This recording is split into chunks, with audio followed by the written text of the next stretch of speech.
Hello बच्चों, welcome to the my YouTube channel education point. तो स्वागत है आपका मेरे इस नए वीडियो में। आज हम लेके आए हैं आप लोगों के लिए कैकई के अनुपात, जो कि मैथिली शरण गुप्त द्वारा रचित एक पद है। ठीक है, तो इस पद में, इस पद्यांश में हमने पार्ट 1 और पार्ट 2 के वीडियो में सारे पैराग्राफ्स के अर्थ को समझा और उसके संदर्भ सहित उसकी व्याख्या को बताया था। तो पार्ट 2 के वीडियो में जहाँ तक मैंने समझाया उसके आगे हम आज बताएंगे।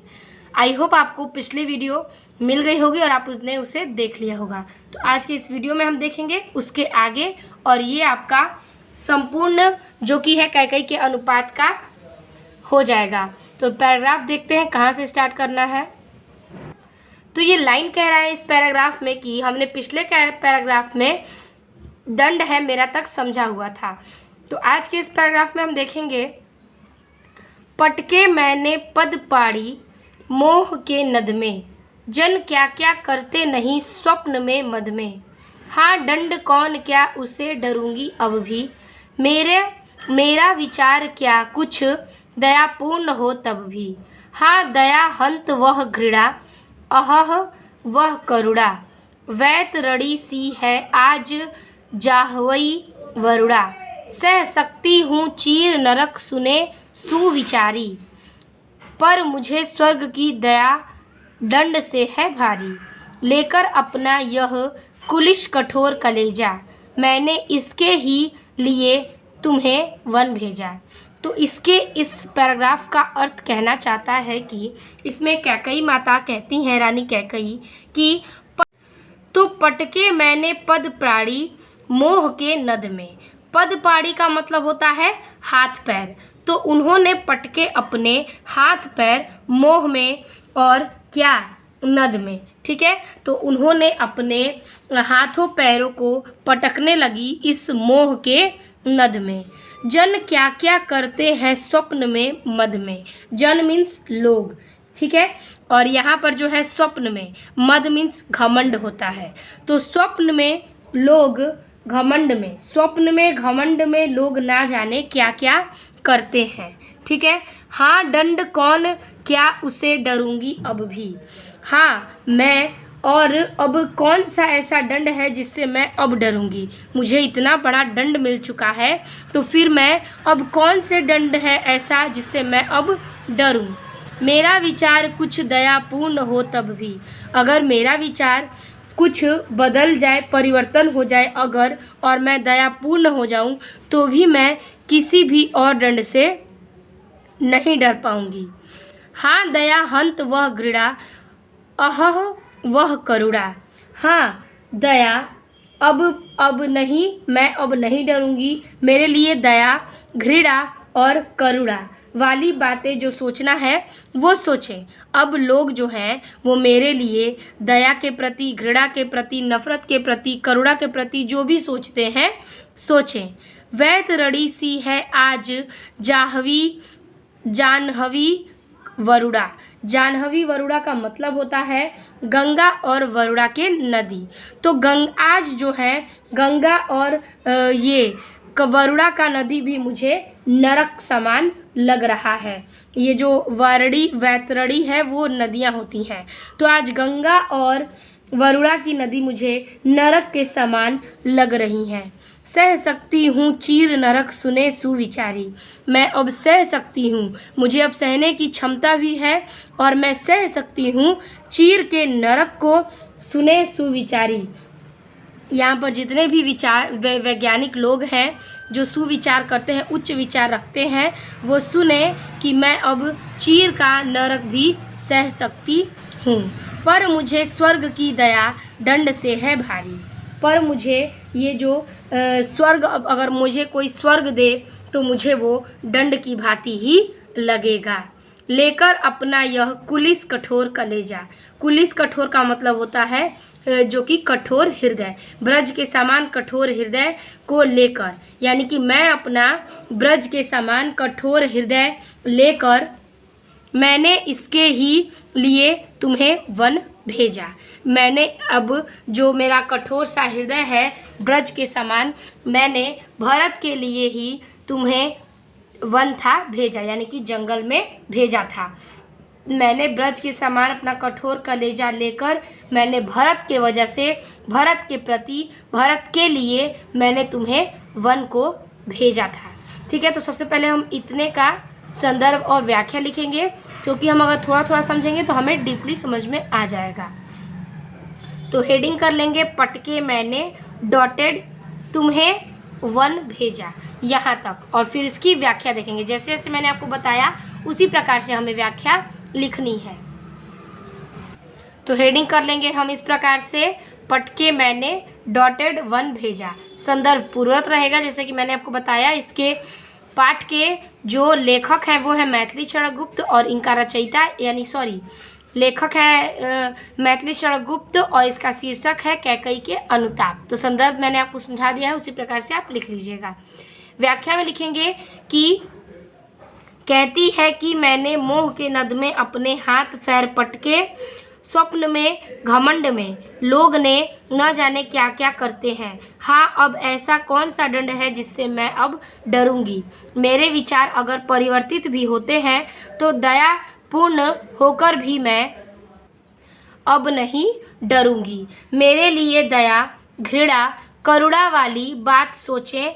आज गंगा और वरुणा की नदियाँ नरक के समान लग रही हैं। जितने भी विद्यमान लोग उपस्थित हैं, मैं चीर कालों तक नरक सह सकती हूँ, पर मुझे स्वर्ग दिया जाएगा तो यह दंड मेरे लिए भारी होगा। मैं ब्रज के समान कठोर कलेजा लेकर मैंने इस भरत के लिए तुम्हें वन भेजा था। वो राम को कहती हैं कि मैं इस कठोर कलेजों को लेकर भरत के लिए ही तुम्हें जंगल के लिए भेजा था। तो इस प्रकार से हमने इस पैराग्राफ का व्याख्या आपको बता दिया, संदर्भ बता दिया। अब बचा है आखिरी पैराग्राफ, उसको भी समझ लेते हैं। आगे इसके लाइन कह रहा है कि घर चलो इसी के लिए न रूठो अब यूं, कुछ और कहूँ तो उसे सुनेंगे सब क्यों। मुझको यह प्यारा और इसे तुम प्यारे, मेरे दो गुने दुगने प्रिय रहो न मुझसे न्यारे। मैं इसे न जानूं किंतु जानते हो तुम, अपने से पहले इसे मानते हो तुम। ठीक है, तुम भ्राताओं का प्रेम परस्पर जैसा, यदि वह सब पर यो प्रकट हुआ वैसा। तो यहाँ पे कह रहे हैं, कैकेयी कहती हैं राम से और भरत से कि घर चलो इसके लिए न रूठो अब यूं, कि हे राम, कैकेयी कहती हैं कि इस भरत के लिए, तुम इस भरत के लिए ही घर चलो, अब तुम न रूठो। कहूँ कुछ और कहूँ तो उसे सुनेंगे सब क्यों। अगर मैं कुछ और कहूँगी तो मेरी बात कोई सुनेगा न मानेगा। ठीक है, तो तुम घर चलो, अब रूठो मत। अगर मैं तुम्हें कहूँगी तो ना तो कोई मेरी बात सुनेगा और ना कोई मेरी बातों को मानेगा। मुझको यह प्यारा और इसे तुम प्यारे। मुझको भरत है प्यारा और तुम्हें, भरत को तुम हो प्यारे। ठीक है, वो कहती हैं कैकेयी रानी कि मुझको भरत है प्यारा और भरत को श्री राम यानी कि आप हो प्यारे। मेरे दोगुने प्रिय रहो न मुझसे न्यारे। मेरे लिए अगर भरत प्रिय है और भरत के लिए तुम, तो तुम मेरे लिए दोगुने प्रिय हुए। ठीक है, भरत और तुम मेरे लिए ही दोगुने प्रिय हो, तो तुम मुझसे अब, न्यारे मीन्स अलग रहना, तो तुम मुझसे अब अलग मत रहो। ठीक है, मैं इसे न जानूं किंतु जानते हो तुम। मैं इसे भरत को पूरी तरह से न जान सकी, किंतु तुम तो जानते हो ना। मैं भरत के मन को, उसके विचार को न जान पाई, किंतु तुम तो जानते हो। अपने से पहले इसे मानते हो तुम, तो तुम इतना मानते हो कि अपने से पहले अपने प्रेम को, अधिकार को सबसे पहले भरत के लिए रखते हो, तो तुम उसके लिए ही घर चलो। ठीक है, तुम तो मानते हो ना। तुम भ्राताओं का प्रेम परस्पर जैसा, तुम सारे भाइयों का प्रेम जो है वो अनोखा है, अलग है, सबसे हटके है, और तो यदि वह सब पर यो प्रकट हुआ है वैसा। और तुम चारों भाइयों पर ही जो प्रेम है वो एक समान भाव से प्रकट हुआ है। ठीक है, तुम भाइयों का जो प्रेम है वह एक समान प्रकट हुआ है। तो पाप दोष भी पुण्य तोष है मेरा। तो जो मैंने पाप किया है वो पाप दोष भी अब पुण्य दोष की जैसी मुझे संतुष्टि दे रहा है तुम भाइयों का प्रेम देखकर। मैं रहूं पंकिला पद कोशी, कोश है मेरा। मैं रहूं, पंकिला मतलब कीचड़, मैं भले ही कीचड़ सी रहूं लेकिन पदकोश यानी कि मेरे कोख से एक कमल के प्रति पुत्र हुआ है। यानी कि मैं भले ही कीचड़ के समान हूँ पर मेरे कोख से एक कमल के जैसा पुत्र जन्म हुआ है। आगत ज्ञानी जन उच्च भाल ले लेकर, यानी कि आए हुए ज्ञानी जन अपने उच्च बुद्धि से तुम्हें समझावे तुमको अतुल युक्तियाँ देकर। वो अलग अलग विचार, अलग अलग वाक्य और अलग अलग युक्तियाँ देखकर तुम्हें अब समझाएं।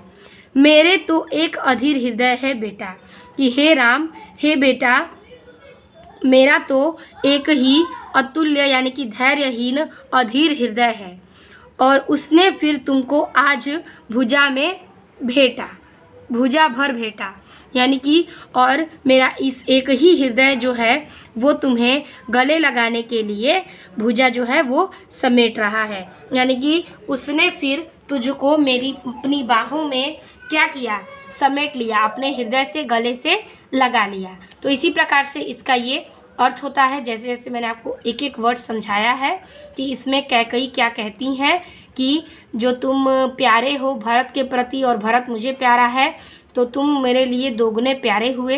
तो ये सब जो भी व्याख्याएं की हैं रानी ने राम को बताने के लिए और घर को ले जाने के लिए। तो जिस प्रकार से मैंने आपको समझाया उसी प्रकार से हम हेडिंग कर लेंगे। सबसे पहले हेडिंग रहेगा घर चलो इसके, इसी के, और डॉटेड लास्ट में लिखेंगे भुजा भर भेटा और इसके संदर्भ और व्याख्या को लिखेंगे। उसके बाद हमारा कैकई का अनुपात सारा खत्म हो जाएगा।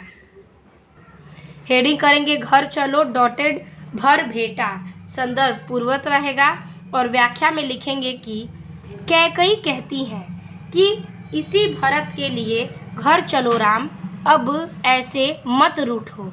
अगर मैं कुछ कहूँगी तो कोई भी मेरी बात नहीं सुनेगा क्योंकि मैंने काम ही ऐसा किया है। कहती हैं कि मुझे भरत प्यारा है और इसे तुम प्यारे हो, यानी कि भरत मुझे प्यारा है और भरत को तुम प्यारे हो। ठीक है। फिर कह रहा है कि कहती हैं कि हे राम, तुम मुझे दोगुने प्यारे हो गए। राम, तुम मुझसे अलग मत रहो। मैं तो भरत को न जान पाई किंतु तुम तो जानते हो ना, और तुम अपने से पहले इसे रखते हो।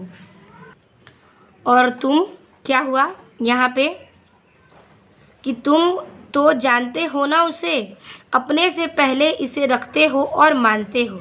जैसा तुम भाइयों का प्रेम है, जैसा वह प्रेम भाइयों के समान एक समान प्रकट हुआ है, तो मेरा पाप दोष भी पुण्य दोष की संतुष्टि बन जाएगी। मैं भले ही एक कीचड़ के समान हूँ पर मेरी कोख में एक कमल जैसा पुत्र जन्म हुआ है। आए हुए ज्ञानी जन अपने उच्च बुद्धि से समझाइए कि तुम्हें सब अतुल्य तरीके से समझावेंगे कि मेरे पास एक धैर्यहीन हृदय है बेटा।